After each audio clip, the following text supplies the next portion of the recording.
Salut à tous et bienvenue pour la V2 de Vaillant Pigeon de Combat. Pas grand chose à redire techniquement, personnellement en tout cas, sur ma première critique, hormis le fait que j'ai utilisé des images dégueulasses parce que je n'arrivais pas à trouver mieux. Voilà, et c'est pas aidé par le fait que c'est le troisième boîtier DVD que j'ai acheté de ce film, et à chaque fois il y a de gros problèmes au niveau des images. Voilà, donc j'arrive jamais à avoir quelque chose de complet, et c'est toujours un gros problème, ça passe pas sur mon ordinateur.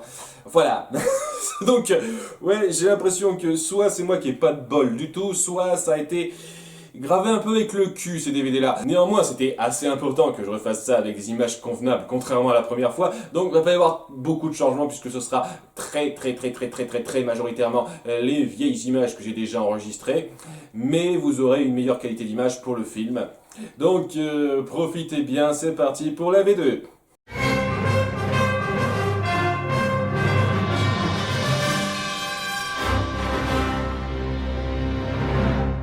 Bonjour, je suis Mayolek et je suis Disneyphile. On a parlé de Disney Animation Studios, de Pixar et de Disney Toon, mais ce ne sont pas les seuls studios à avoir créé des films animés estampillés Disney. Il existe d'autres studios attachés à la firme qui ont entre autres produit quelques films animés. Le film d'aujourd'hui n'est pas 100% un produit Disney, vu qu'il a été créé en Europe, mais Walt Disney Pictures l'a coproduit. Ça a intrigué pas mal de gens dans les commentaires quand j'ai annoncé que j'allais traiter ce film, et je m'y attendais. Mais voilà où je veux en venir, si on cherche, on peut trouver le tampon Disney partout.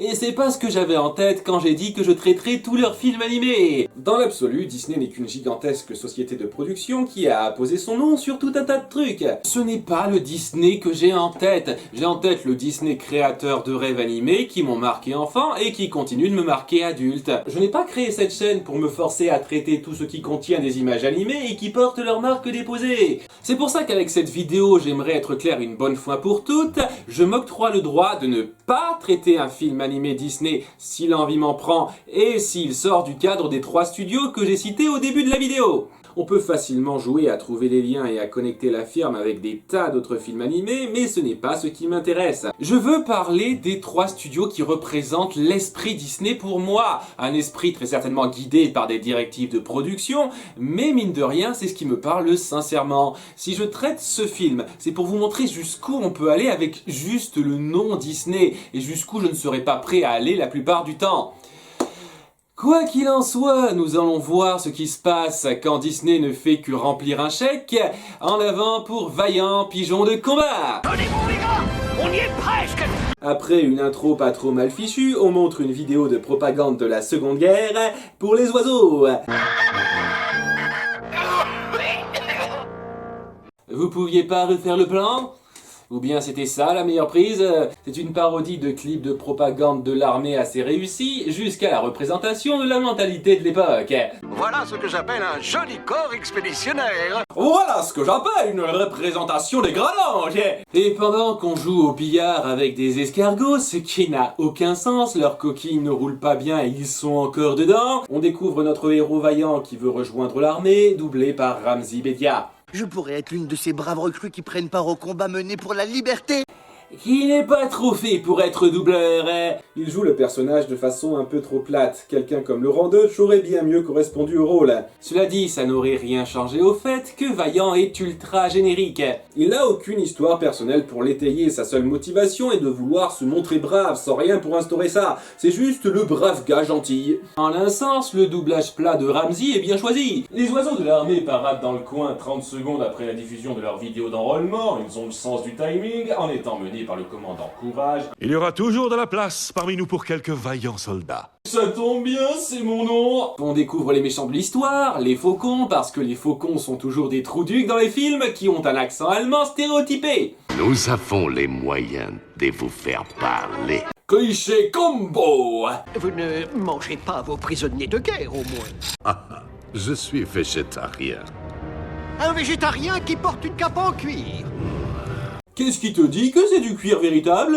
Ce film regorge d'échanges supposés drôles qui stoppent complètement la progression de l'histoire pour la blague. VIP. Very important pigeon. Very insolent pigeon. VUP, Very Unfunny Padding. Après des adieux déchirants avec sa mère... Ne pars pas le ventre vide, mon chéri. Oh, maman, je t'en prie. Ah, non, merci, ça va. Charmant. Vaillant part à Londres et tombe sur un arnaqueur à la petite semelle. Je m'appelle Bugsy. Ah, Bugs, parce qu'il a des mouches qui le suivent. Elle, c'est des vieilles copines. Il est doublé par Eric Judor. Eric et Ramsey, des noms qui vendent. Plus depuis une quinzaine d'années. Eric n'arrange pas le personnage qui est déjà lourd en soi. Sa façon d'en faire des caisses n'est pas taillée pour un film à histoire. De plus, les deux personnages ne fonctionnant pas particulièrement en duo, prendre un duo comique connu pour les doubler n'apporte rien. Dans certains films c'est approprié, là c'est juste clairement pour le coup de pub. Bref, pour échapper aux oiseaux qu'il a pigeonnés, ils l'ont fait moi aussi. Bugsy accompagne Vaillant au régiment de recrutement. Il n'a pas la taille réglementaire, il devrait arriver là, et il n'arrive que là. Sauf que dans ce plan, il a la taille réglementaire. Les animateurs, ouh! Et ils arrivent à passer grâce à un mensonge grossier. Le commandant Courage est le meilleur ami de Vaillant. Ils ont été à l'école ensemble. Vous voulez quand même pas d'embrouille avec le commandant? Je vais vous croire sur parole parce que je suis stupide. Bien sûr, on aurait pu éviter tout ça si on n'avait pas fait le coup de la taille minimum au départ, mais bon, sans ça, on n'aurait pas eu tous ces moments hilarants. Très grand pour sa taille, il faut qu'il se tienne droit. C'est tout, voilà, ça c'est tout. J'ai développé une forme très rare de maladie des plumes, ouais. Comme on se marre. Où est-ce que je signe, officier? Et suite à ça, Vaillant fait la connaissance de ses compagnons de régiment. Moi, c'est Tango et voici mon frère Charles. Ouais, salut. Et attend de voir nos deux autres potes, Fox et Trott. Puis on a le cliché de l'instructeur sévère qui gueule, nos persos qui doivent vivre à la dure pendant que Bugsy est un porc et c'est censé être drôle. En fait, ça devrait être le slogan du film, c'est censé être drôle. On a même une romance plate avec l'infirmière de service, du générique dans toute sa splendeur. Oh, ma préférée, comment l'avez-vous deviné?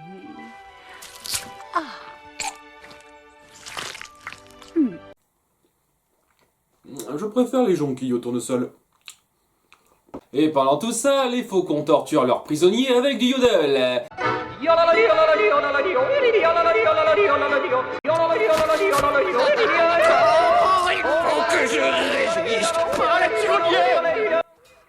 C'est affreux parce que c'est allemand. Apportez-moi le sérum des vérités. Pourquoi t'as pas fait ça du début? Mais par le sacro-saint des facilités scénaristiques, Ces nouvelles recrues sont notre dernière chance. Ils devront partir dès demain. Bugsy n'étant pas très chaud à l'idée de risquer sa vie, il décide de se barrer. J'ai pas l'esprit d'équipe. Toute ma vie, j'ai volé en solo. Si on compte pas mes mouches domestiques à qui j'ai donné des petits noms. Non, Simone! Et ça mène très sincèrement au meilleur échange du film. C'est nous qui avons déclenché les hostilités? Non, c'est à nous qu'on doit ces machines de guerre. Ou celle-là. Ce n'est pas à nous non plus qu'on doit Trafalgar Square. Et où est-ce qu'on ira quand ils commenceront à bombarder là-bas? Par le biais de pigeons, on appuie que ce n'est pas parce que vous n'êtes pas à l'origine du problème que vous devez vous en laver les mains. C'est très étonnant de voir un film qui s'est complu dans la médiocrité jusqu'à présent faire un commentaire social aussi fort et subtil en l'espace de 20 secondes. À tel point que je soupçonne que ce soit un accident. Le problème, c'est que c'est beaucoup trop court et ça justifie assez mal le retour de Bugsy le moment du départ. On ne le voit pas créer de lien particulier avec les autres, donc son changement d'avis fait très forcé pour les besoins du scénario. Tango, Charlie, est-ce que vous réalisez qu'on a été choisi pour accomplir la mission la plus importante de la Seconde Guerre mondiale? Ouais! Moi aussi! Vous réalisez qu'on joue un texte digne d'une pièce d'école primaire? Ouais! Moi aussi. Préparez-vous à sauter! T'es prêt pour le largage? Oh, je crois que j'ai déjà tout largué. Je crois que les scénaristes aussi. Mais le commandant Courage a des problèmes. C'est quoi ça? Tu sais que tu peux sortir de l'avion sans ta cage. Vraiment, t'es bloqué par rien là. Allez, mon commandant, sortez de là! Ouais, sors de là, abruti, t'as pas besoin de ta putain de cage. Donc, après ce moment tragique... Bravo, voilà, on est tous morts. Merci. Oh tristesse, nos 5 larrons finissent par tomber sur des souris résistantes. Pardonnez-moi, mes amis pigeons.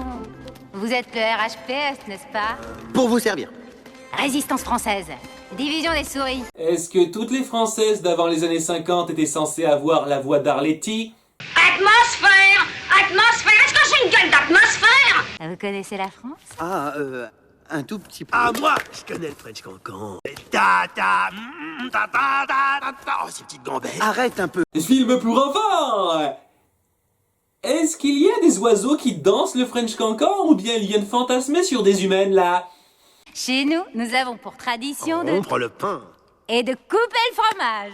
Et après, on mangera des croissants en regardant un film de Jerry Lewis.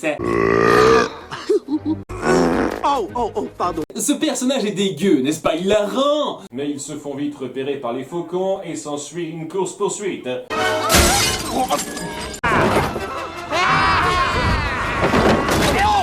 C'est eux qui ont décimé toutes les autres escouades avant vous?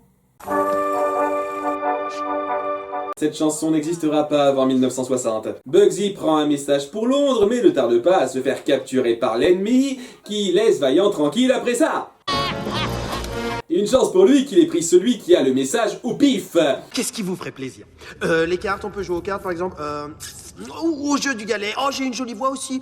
Les ailes des oies blanches s'ouvrent sur les falaises de Touvre. Vous savez, je pense que si on enlevait toutes les tentatives désespérées de ce film de faire de l'humour, il durerait pas plus de 25 minutes. De son côté, Vaillant déprime, mais c'est là qu'arrive... Commandant, courage, vous êtes vivant! Que s'est-il passé? Racontez-nous ce qui s'est passé. L'avion a explosé. Le parachute a cédé. Chute libre sur 3000 pieds. Vaillant a observé toute la scène du début à la fin. Si tu étais sorti en parachute, il l'aurait vu. En fait, la participation de ce type est tellement anecdotique à la fin qu'il aurait tout aussi bien pu être réellement crevé sans que ça ne change rien du tout. Ne perdons pas de temps, jacasserie. Je parie que les faucons ont intercepté le message. Quoi? Direct! Ça montre la confiance que tu as envers ton ex-squad. Cela dit, t'as pas tort. Comme par hasard, il n'y a qu'une seule entrée si petite que seul Vaillant peut entrer dans la tanière de l'ennemi. Hey! Vaillant! Bugsy! C'est un peu tard pour dire ça, vu qu'il a déjà crié pour t'interpeller. Il récupère le message. Bon bah, j'ai pas le choix. Oh non, fais pas ça, non.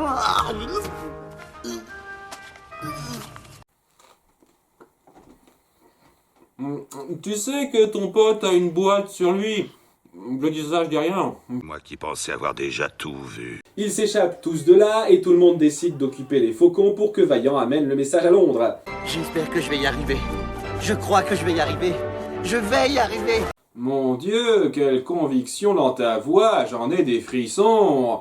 Mais il est poursuivi par le chef des faucons et ils finissent par en découdre dans le moulin où notre héros vit au début du film. Parce que ça a coûté moins cher de reprendre des décors déjà faits. Il le bat alors de façon pas très passionnante. Je m'appelle Vaillant.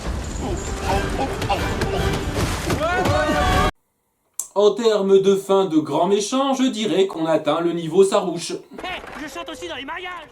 Et il finit par délivrer le message.